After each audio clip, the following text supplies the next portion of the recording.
So students, Dobereiner triad and Newlands octave law के बाद अब हमें पढ़ना है मेंडलीव पीरियोडिक टेबल। याद रहे कि मेंडलीव एक ऐसा नाम जिसको केमिस्ट्री में कभी बुलाया नहीं जा सकता।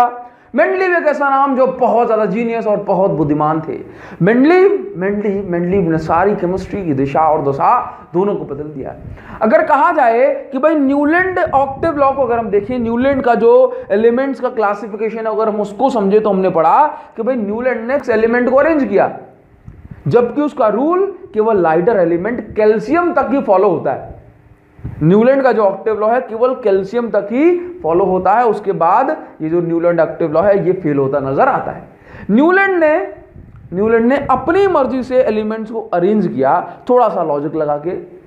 उन्होंने फ्यूचर एलिमेंट के लिए किसी भी तरह की कोई भी स्पेस नहीं छोड़ी, नोबल गैसेस के लिए किसी भी तरह की कोई स्पेस नहीं छोड़ी, जबकि मेंडलीव ने पूरी ताकत के साथ सालों मेहनत करने के बाद एलिमेंट्स को इस तरह से अरेंज किया कि उन्होंने फ्यूचर एलिमेंट के लिए जो कि डिस्कवर नहीं हुए थे उनके लिए भी स्पेस छोड़ी, नोबल गैसेस के लिए भी उन्होंने स्पेस छोड़ी।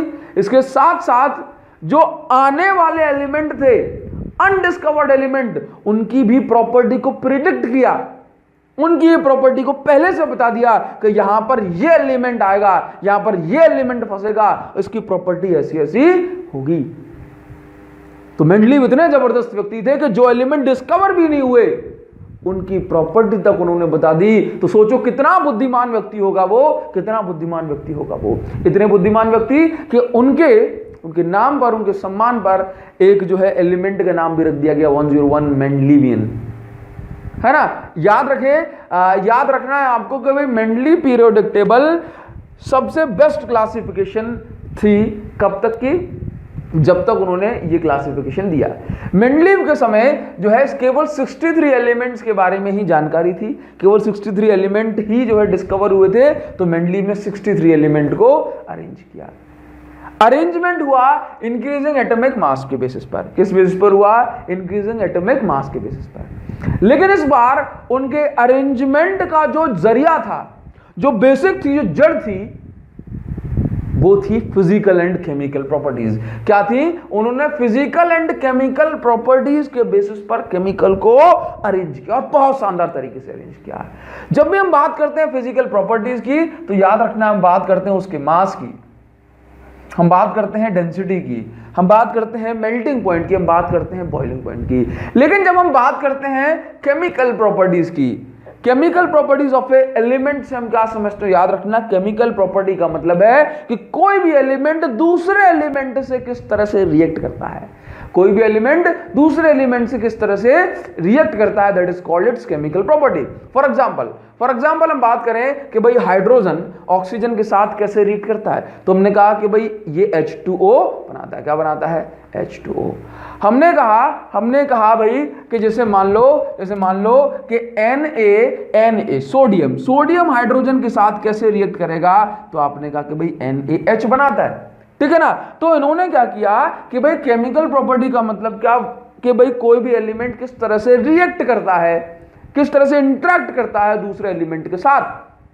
तो फिर उन्होंने देखा कि भाई कौन से एलिमेंट सबसे ज्यादा रिएक्टिव है, तो कहा कि ऑक्सीजन, हाइड्रोजन, इनके कंपाउंड बहुत ज्यादा पाए जाते हैं, ये जल्दी से रिएक्ट कर जाते हैं किसी के साथ भी, है ना। तो उन्होंने ऑक्सीजन और हाइड्रोजन, दैट मींस ऑक्साइड और हाइड्राइड्स को स्टडी किया। किसको?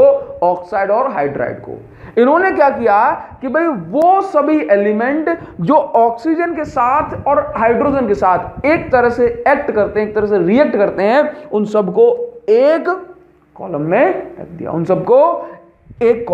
दिया, जैसे अगर हम बात करें कि जो है आपका हाइड्रोजन ऑक्सीजन के साथ कैसे एक्ट करता है, कैसे रिएक्ट करेगा? बोला ये हाइड्रोजन और ऑक्सीजन जब मिलेंगे तो ये आपको H2O बनाएगा। दैट मींस इसके ऑक्साइड का फॉर्मूला क्या होगा? H2O। इसी तरह से Li2O, Na2O, है ना, K2O, है ना, Rb2O। जब ये ऑक्सीजन के साथ रिएक्ट करेगी तो ये फॉर्मूला होगा, है ना, H2O, Na2O। तो इन्होंने क्या किया कि भाई ऑक्साइड है तो O तो रखा, लेकिन ये जो H2 है, ये जो Na2 है, इनको जो है केवल क्या लिख दिया?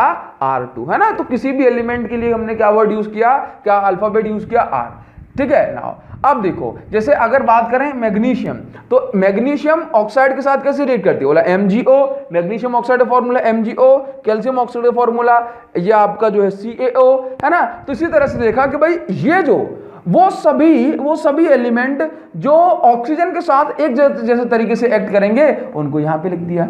जैसे अब Mg के लिए, मैग्नीशियम के लिए, कैल्शियम के लिए, आपका जो है स्ट्रोंशियम वगैरह के लिए ऑक्साइड का फॉर्मूला क्या हो जाएगा, सिंपल R×O। अगर हाइड्रोजन की बात की जाए तो कैल्शियम हाइड्रोजन के साथ कैसे रिएक्ट करता है, CaH2 है ना, MgH2। तो ये बन गया आपका जो है हाइड्राइड का फॉर्मूला। तो मेंडली पीरियोडिक टेबल को देखकर के हम कुछ नहीं तो हम सबके जो है इन सब के ऑक्साइड और हाइड्राइड का फॉर्मूला तो बता ही देंगे। कैसे बता दोगे, मान लो कि हमारे पास क्या है भाई, कहीं से भी उठा लो। जैसे मान लो हमने क्या देख लिया, हमने जो है यहां से ले लिया, कहां से देखो, कहीं से भी उठा लो, लेट से हमने चलो यहां से देख लिया एल्यूमिनियम, हम वो ले रहे हैं, कोई सा भी उठा सकते हैं, लेकिन हम वो ले रहे हैं कम से कम जिसका आपने फॉर्मूला पढ़ा हो। बोला सर इसमें से ये ले लो, ठीक है ना। हम कोई सा भी ले सकते हैं, लेकिन हम कौन सा ले रहे हैं, जिसके बारे में आपने कम से कम सुना हो। जैसे एल्यूमिनियम तो हम सबने सुना है, तो देखो एल्यूमिनियम का अगर हम ऑक्साइड का फॉर्मूला बनाएंगे तो केवल ऊपर देख लो क्या बन जाएगा, Al2O3 है ना। कहीं से भी कोई सा भी नाम उठा लो यहाँ से, जैसे लेंथेनम का अगर उठा लोगे तो क्या बन जाएगा, La2O3। समझ में आ गया ना। तो मेंडली पीरियोडिक टेबल से हम किसी का भी ऑक्साइड और किसी का भी हाइड्राइड का फॉर्मूला बता सकते हैं। तो मेंडलीव ने पहला काम क्या किया कि भाई जो सभी एलिमेंट एक जैसे तरह से रिएक्ट करते हैं ऑक्साइड और हाइड्राइड के साथ, उनको एक जैसा लिख दिया। ऑक्सीजन और हाइड्रोजन के साथ एक जैसे उसमें पीरियड में एक जैसे ग्रुप में लेकर के आ गए, ठीक है ना। जो कॉलम है, कॉलम्स आर कॉल्ड ग्रुप, और जो हॉरिजॉन्टल रो है, ये हॉरिजॉन्टल में जो रो हैं हम उनको बोलते हैं पीरियड्स। क्या बोलते हैं, उनको हम बोलते हैं पीरियड, है ना। नाउ तो कितने ग्रुप हैं, इसके अंदर ग्रुप है 8। टोटल कितने ग्रुप बना के रखे, बोला 8 ग्रुप बना के रखे हैं, 1 2 3 4 5 7 8। और कितने पीरियड्स हैं, तो आप देखोगे 1 से लेके 6 तक, तो आपको पीरियड कितने हैं इसमें पीरियड है 6। बात समझ में आई। तो ये इनका कुछ इस तरह से अरेंजमेंट हुआ। इन्होंने किस तरह से अरेंजमेंट किया, केमिकल एंड फिजिकल प्रॉपर्टीज को देखते हुए। नाउ अब अगर हम इस पीरियोडिक टेबल की बात करें, मेंडली पीरियोडिक टेबल की बात करें, तो यहां पर जो है आप देख पा रहे हो कि देखो ये खाली स्पेस है, ये देखो ये खाली स्पेस चल रहे हैं, है ना। यहां पे खाली स्पेस, ये खाली स्पेस थे, ये देखो ये इनको मार्क करके रखा, ये खाली स्पेस थे, ठीक है ना, ये खाली स्पेस है। तो इन्होंने क्या किया, इनको पता था कि भाई 63 एलिमेंट हमें अभी पता है, लेकिन आगे बढ़ेंगे, आगे साल बढ़ेगी, टाइम आगे बढ़ेगा, तो हम और एलिमेंट को भी डिस्कवर कर लेंगे। तो उनके लिए उन्होंने खाली जगह छोड़ी, नोबल गैसेस के लिए उन्होंने खाली जगह छोड़ी, ठीक है। अच्छा देखो, तो उसके बाद इसकी जो है अपन को एक अच्छी बात पता पड़ी है कि इन्होंने जो है left space for future element, ठीक है। अब देखो इन्होंने, देखो वैसे कैसे फंसा दिया भाई, ये आपका पोटेशियम कॉपर हो गया। अब देखो इन्होंने क्या किया, ये जो 3 जगह हैं वो खाली छोड़ दी, ये 3 जगह इन्होंने खाली छोड़ दी। इन्होंने जबरदस्ती किसी को नहीं फंसाया कि अगर जो ये जगह खाली है तो उसको यहाँ पे जो किसी को लेके आ जाओ फंसा दो उसको, नहीं, उन्होंने जबरदस्ती नहीं फंसाया। इन तीनों जगह को उन्होंने खाली छोड़ दिया, और खाली छोड़ दिया तो इन तीनों जगह का उन्होंने नोमेनक्लेचर दे दिया। बोला यहाँ पे इन्होंने इस जगह को, ये जगह खाली जगह छोड़ी थी पीरियोडिक टेबल में, तो इन्होंने लिख दिया कि इसका नाम, ये खाली जगह का नाम है एका एल्यूमिनियम, ठीक है। फिर जो है उन्होंने एक और जो खाली जगह छोड़ी थी उसका नाम लिख दिया एका जो है आपका एका बोरॉन, ठीक है। एक और खाली जगह छूटी थी उसमें उन्होंने नाम लिख दिया एका, और जो है आपका जर्मेनियम, ठीक है, एका सिलिकॉन। अब देखो, अब इनकी एक महान कहानी सुनो कि भाई इन्होंने जो है यहां पर जबरदस्ती कुछ नहीं फंसाया। अब देखो इन्होंने क्या कहा कि भाई यहां पर ये जो खाली जगह थी इसका नाम दे दिया उन्होंने एका एल्यूमिनियम। अब एका एल्यूमिनियम उस जगह का नाम दे दिया, और जब बाद में डिस्कवरी हुई तो पाया कि भाई यहाँ पे मेंडली पीरियोडिक टेबल में क्या रख दिया गया, गैलियम। यहाँ पे रखा जर्मेनियम, ये खाली जगह उन्होंने छोड़ी, और यहाँ पे रख दिया गया स्कैंडियम।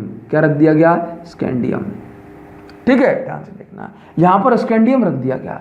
अब सुनो, अब यहां ध्यान से देखना कि भाई जहां पे गैलियम रखा गया इन्होंने इस पे नाम दिया था एका एल्यूमिनियम, और जब स्टडी किया तो पाया कि एका दैट मींस जो एल्यूमिनियम की जो प्रॉपर्टीज थी वो गैलियम की प्रॉपर्टीज से मैच कर गई।